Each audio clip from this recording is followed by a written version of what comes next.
Assalamualaikum warahmatullahi wabarakatuh. Shalom, Om Swastiastu, Namo Buddhaya, Salam Kebajikan.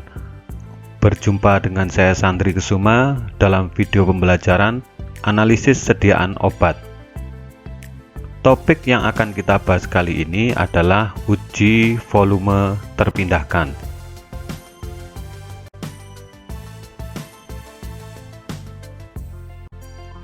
Uji ini merupakan uji yang digunakan untuk jaminan bahwa volume cairan oral, baik itu sediaan cair maupun sediaan padat yang direkonstitusi, memiliki volume yang sesuai dengan volume yang tertera pada etiket. Uji ini digunakan untuk uji sediaan oral dalam wadah dosis ganda, dan uji ini digunakan pada sediaan cair oral dengan volume kurang dari 250 ml. Jenis sampel yang biasanya diuji dengan uji ini adalah sediaan larutan, sediaan eliksir, sediaan suspensi, dan sediaan serbuk padat yang direkonstitusi terlebih dulu.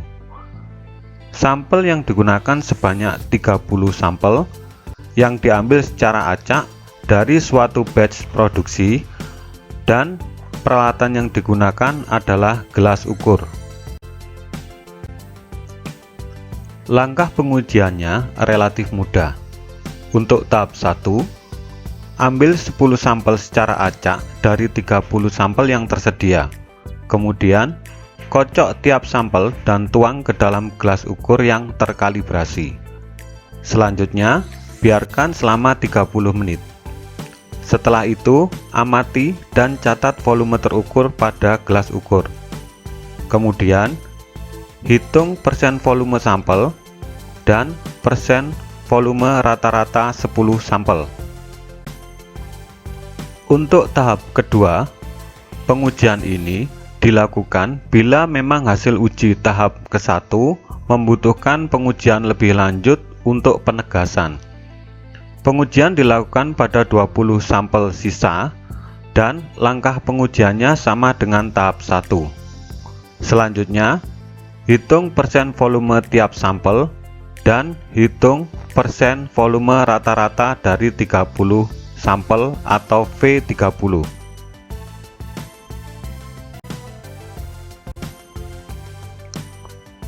Pada pengujian tahap 1 yang dilakukan terhadap 10 sampel, maka akan diperoleh persen volume tiap sampel dan persen volume rata-rata 10 sampel atau V10.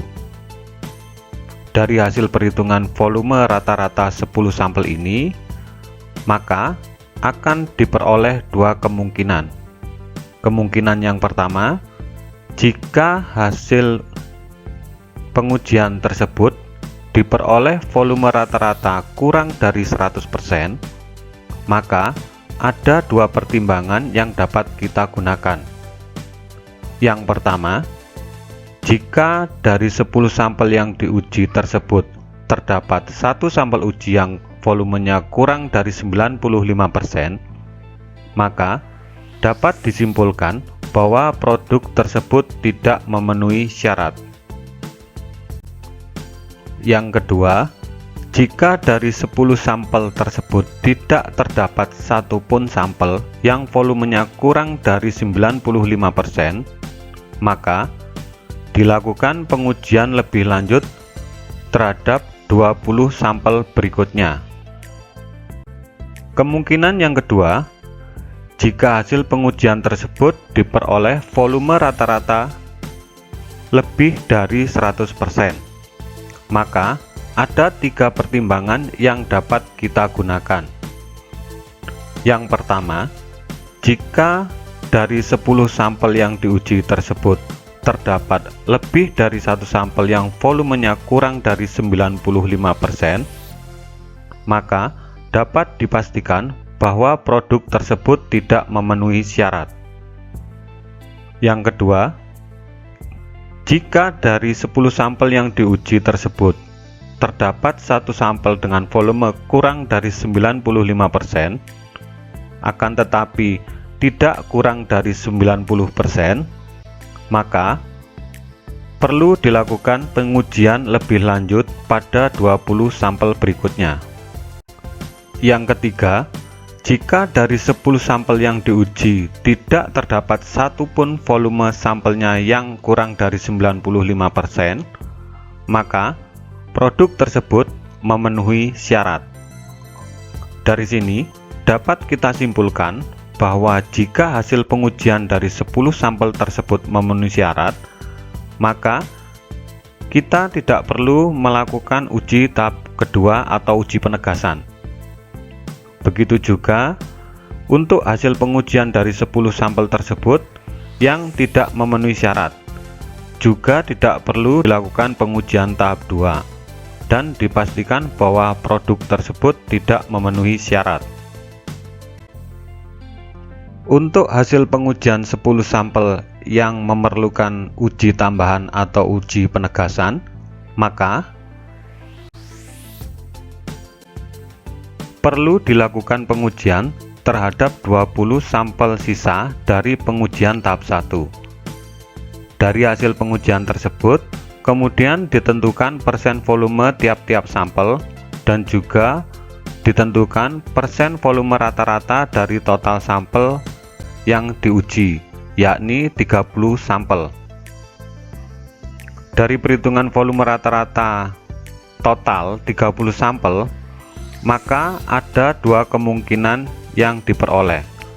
Kemungkinan yang pertama, jika hasil pengujian tersebut diperoleh volume rata-rata dari 30 sampel kurang dari 100%, maka dapat dikatakan bahwa produk tersebut tidak memenuhi syarat. Kemungkinan yang kedua, jika hasil pengujian tersebut diperoleh volume rata-rata dari 30 sampel lebih dari 100%, maka ada dua pertimbangan yang dapat kita gunakan. Yang pertama, jika dari total 30 sampel yang diuji tersebut terdapat lebih dari satu sampel yang volumenya kurang dari 95%, maka dapat dikatakan bahwa produk tidak memenuhi syarat. Yang kedua, jika dari total 30 sampel yang diuji tersebut terdapat satu sampel dengan volume kurang dari 95%, akan tetapi tidak kurang dari 90%, maka dapat dikatakan bahwa produk tersebut memenuhi syarat. Dari sini, maka dapat kita simpulkan bahwa jika pada pengujian 30 sampel tidak terdapat sampel dengan volume lebih kecil dari 95%, maka produk tersebut memenuhi syarat. Dan jika pada pengujian 30 sampel terdapat satu sampel dengan volume kurang dari 95%, akan tetapi tidak kurang dari 90%, maka produk juga dikatakan memenuhi syarat. Untuk lebih memahami tentang uji volume terpindahkan ini, Anda dapat mempelajari di Farmakope 6 halaman 2121.